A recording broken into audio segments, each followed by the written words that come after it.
একজন মহিলা আদালতে হাজির হয়ে বলেন, খলিফাতুল মুসলিমিন, আমি একটা অবলা নারী, আমার পেটে একটা বাচ্চা অবৈধ, আমি জিনা করেছি, আমার বিচার করেন। কারণ আমি দুনিয়ার বিচার চাই, কবরের বিচার চাই না।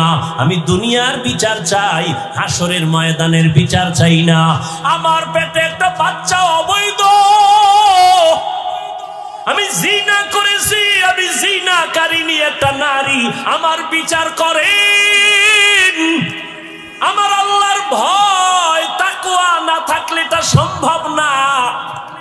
ওই জিনাকারিনী মহিলা নিজে আইসা ওমরের দরবারে, যেই ওমরের দেখলে শয়তান ভয়ে পালায়, যেই ওমর কথার আগে তরবারি রেডি, সেই ওমরের সামনে আইসা জিনাকারিনী মহিলা কান্না করে বলে, ও খলিফাতুল মুসলিমিন, আমি শয়তানের ধোকায় পড়ে জিনা করেছি, আমার গর্ভে একটা বাচ্চা আছে, অবৈধ বাচ্চা, আমাকে আপনি বিচারটা করে দেন। আমি চাই আমার বিচার দুনিয়ায় হয়ে যাক, হাসরের মাঠে যেন আমি আসামির কাঠগড়ায় দাঁড়াইতে না হয়। আল্লাহর ভয়। আমি একটু আগে কিন্তু আয়াত পড়ে বলেছিলাম, যারা আল্লাহর আদালতে দাঁড়াইয়া হিসাব দেওয়ার ভয়ে নিজের গুনাহ থেকে বাঁচাবে, তাদের ঠিকানা জান্নাতুল মাওয়া। ওমরের মেজাজ ঠান্ডা না গরম? কথার আগে কি জল্লাদ কই? মহিলা কি কইছে শুনছনি? কয় শুনছি। কয় দাঁড়াইয়া রইছো কেন, তরবারি হাতে এলা? ওমর তো এবার সাইজ করে ফেলাইব। পাশে হযরত আলী বইয়া রইছে, কে এলেমের ভান্ডার বইয়া রইছে, খাপ কইরা লোকমা দিয়ে ফেলাইছে। খলিফাতুল মুসলিমিন করেন কি? কয় বিচার। কি বিচার? ওরার জবাই কইরালাম, জিনা করছে শুনো নাই? হযরত আলী কয় মানি, কিন্তু গর্ভের বাচ্চার কি কোনো দোষ আছে? না তো। তাহলে তারে মারবেন কেন? ওমরের খবর হয়ে গেছে, এই জল্লাদ তরবারি নামা। জল্লাদ কয় কি হইছে? থাম। এবার ওমর একেবারে জাগাত স্যালেন্ডার। যে যত বড় তার বিনয়ী তত বড়, বিনয়ী ছাড়া কেউ বড় হতে পারে না। হযরত আলীর উপরে ওমর পুরা নীরব হয়ে কয়, আলী, আজকের বিচার তাহলে আপনি করেন। এবার আলী বিচারের ফয়সালা দিলেন। এই আম্মা জান, নির্বিঘ্নে নিশ্চিন্তায় বাড়ি চলে যান রে আম্মা। আরামে খাবেন আর ঘুমাবেন, না খাইয়া বাচ্চা যেন কষ্ট না পায়। কোনো পেরেশানি নাই, বাড়ি গিয়ে ঘুমান। বাচ্চাটাকে লালন পালনের জন্য, হৃষ্টপুষ্ট হওয়ার জন্য খানা খাবেন, ভিটামিন যুক্ত খান। যেদিন দুনিয়াতে বাচ্চা প্রসব হবে, কোনো টেনশন নাই, বাচ্চাটারে দুগ্ধ পান করায় বড় বানাবেন। বাচ্চাটা বড় হবে, লালন পালন করিয়া বাচ্চাটারে বড় বানাইয়া, যখন এই বাচ্চাটা নিজের পায়ে বুদ্ধি হবে, চলার মতো একা একা পারবে, সেদিন আপনার দায়িত্ব শেষ। আপনি সেদিন আদালতে আসবেন, আপনার একা একা বিচার করা হবে, বাচ্চার উপরে কোনো জুলুম করা হবে না। ওমর চিৎকার দিয়ে কয়, লাউলা আলিউন লাহালাকা ওমর।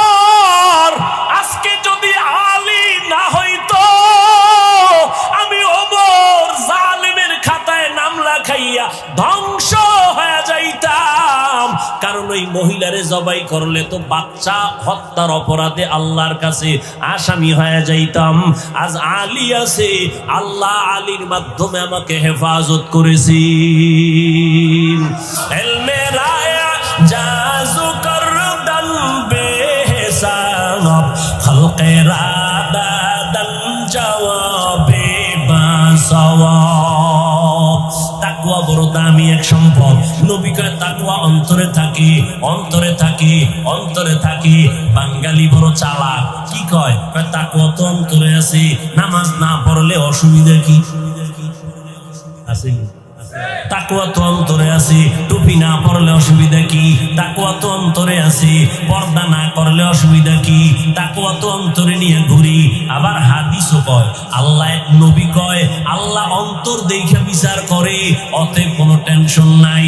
উপরে টুপি না থাকলে অসুবিধা নাই, অন্তরে তাকওয়া ঠিক। উপরে দাড়ি না রাখলে অসুবিধা নাই, অন্তরে তাকওয়া ঠিক। এইরকম ভেজাল চালাক মুসলমান আছে না নাই?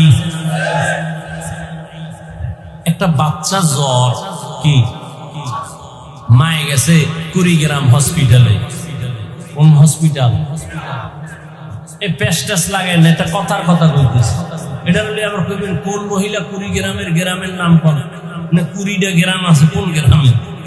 পেস্টাস লাগায় না, কথার কথা বলতেছে। হসপিটালে গেছে গাইনি ডাক্তার, এবার ঔষধ দিছে। পুরা পুরা বাচ্চা জ্বর তো, ও তার বড় ট্যাবলেট খেতে নেই। মোটামুটি বাচ্চাটারে ডাক্তার কয় গুড়া ট্যাবলেট দিলাম, এটারে খাওয়াই। একটা ট্যাবলেট সকালে, একটা দুপুরে, একটা রাতের বেলা। মহিলা ট্যাবলেট নিয়ে গেছে বাড়ি, সুস্থ হবে বাচ্চা।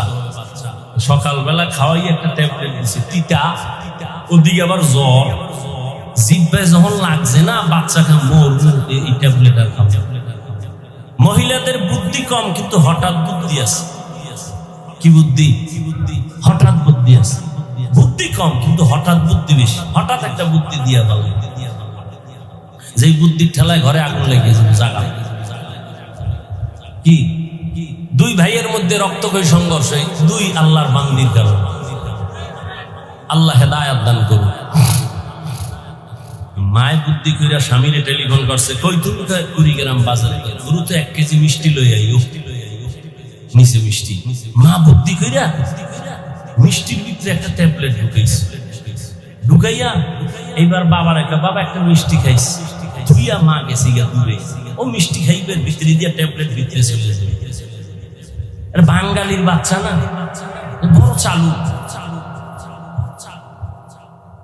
মিষ্টি সকালে একটা, দুপুরে একটা, কি এর বাচ্চা ভাই ভাই পুরো 1 কেজি খেয়ে গেছে। মায়ের মিষ্টির মধ্যে ট্যাবলেট দিছে। 2 দিন খাওয়ার পরে মিষ্টি খাইছে, জ্বর কমে না। মা কয় কি মিষ্টি খাইছো না ভালাইছো? মা একটু ভালাই না, পুড়ে গেছে, ওটারে উঠে গেছে। জ্বর কমে না কেন?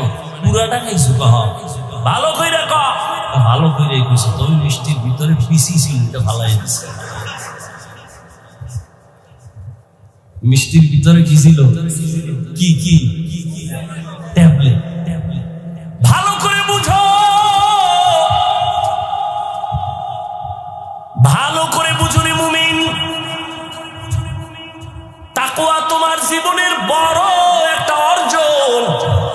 নামাজ পড়ো, তাকওয়া নাই, তাকওয়ার বেচি নাই, তোমার নামাজের মূল্য নাই। ইন্নাস সালাতা তানহা আনিল ফাহশাই ওয়াল মুনকার ওয়া লাযিকরুল্লাহি আকবার। হজ করতে গেছো, তাকওয়া নাই, কবুল হবে না। ও বান্দা, তাকওয়ার মেডিসিন ছাড়া আমল আল্লাহর কাছে কবুল হবে না। ইন্নামা ইয়াতাকাব্বালুল্লাহ মিনাল মুত্তাকিন। তাকওয়ার মাধ্যমে আল্লাহ সব আমলগুলো কবুল করে নেবেন, এটা আল্লাহর ওয়াদা, কোরআনের আয়াত। ভালো করে বুঝো, এগ্রিকালচারের কাজে করে মানুষ। এক বেচারা দেখে আমে ভেজাল, কাঁঠালে ভেজাল, লিচুর মধ্যে ভেজাল। নিয়ত করলো আমি এখন আম গাছ লাগাইয়া বাড়ির পাশে আম খাবো, আর কুড়িগ্রাম বাজার থেকে আম নিব না। ভেজাল। ভেজাল কি আল্লাহ দিছে? নিমো খারাপ মানুষে ভেজাল ঢুকেছে। ঠিক নেই?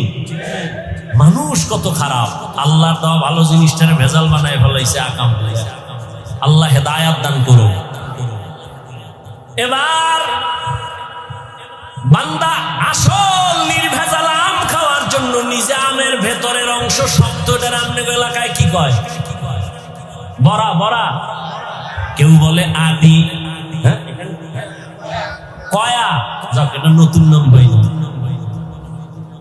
কয়া, কেউ বলে বড়া, কেউ বলে বাড়া, কেউ বলে আটি।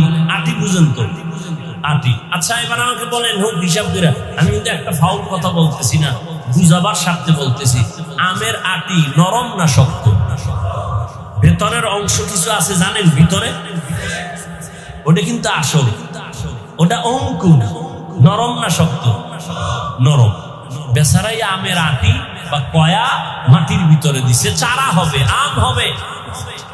এটারে সার গোবর টোবর দিয়ে খুব সুন্দর ভাবে পানি দিয়ে তালাফি করতেছে, খেয়াল রাখতেছে। 1 মাস 2 মাস 3 মাসে চারা উঠবে, 6 মাসে এটার কোনো অস্তিত্বই খবরই নেই। দৌড় দিছে কৃষি অফিসে, স্যার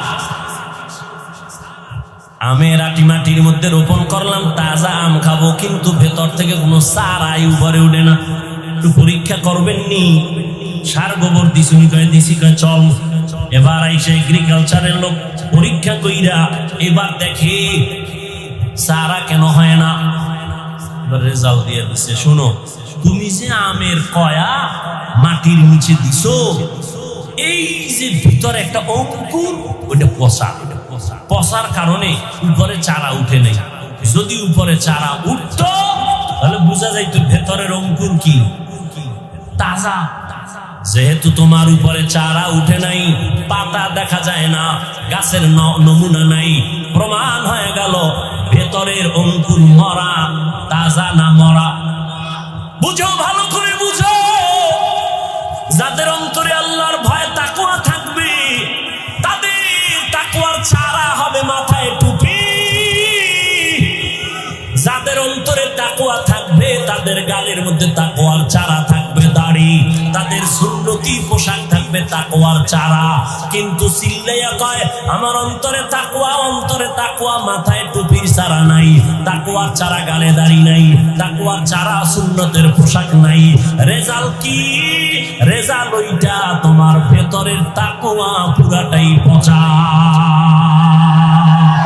হর কে দারত খৌফ হক দর দিল মদাম জন্নতুল মাওয়া দেহত উরা মাকাম জুজবা হকচি জে মখাজ ইনসুজা ফজলে উ আমস্তে দর জুমলা জাহা। আল্লাহর ভয় অন্তরে জমা করিয়া জবানটাকে কন্ট্রোল করো রে যুবক। ও কুড়িগ্রামের যুবক, এতক্ষণ তোমাদের চিল্লাইয়া চিল্লাইয়া কথা বলতেছি, কি যে কষ্ট। কিন্তু ভয় পাইও না, আমি তোমাদের হুজুর হওয়ার জন্য এখানে আসি নাই, তোমাদের স্কুল বাদ দিয়া মাদ্রাসায় ঢুকায় দাও এই বলার জন্য আসি নাই। ভালো করে শোন, ভয় পাইস না রে যুবক বাবা। মদিনার নবী বলছেন যুবকের দ্বারা তার উপকার বেশি হয়েছে। ও যুবক, আমি তোমার সাহস দিয়া যাই এবং মোনাজাতে দোয়া করে যাব। তুমি একজন ডাক্তার হও, স্কুলে পড়ো আলহামদুলিল্লাহ, কলেজে পড়ো আলহামদুলিল্লাহ, চাকরি করো আলহামদুলিল্লাহ, ব্যবসা করো আলহামদুলিল্লাহ। আমি তোমার কাছে দোয়া করি, তোমাকে আমি ডাক্তার হতে নিষেধ করি না, ইসলামও বাধা দেয় না। তুমি একজন ডাক্তার হও, একজন ইঞ্জিনিয়ার হও, একজন প্রফেসর হও, ব্যবসায়ী হও, চাকরিজীবী হও, তবে দাবি আমার একটা, বেয়াদব হইও না।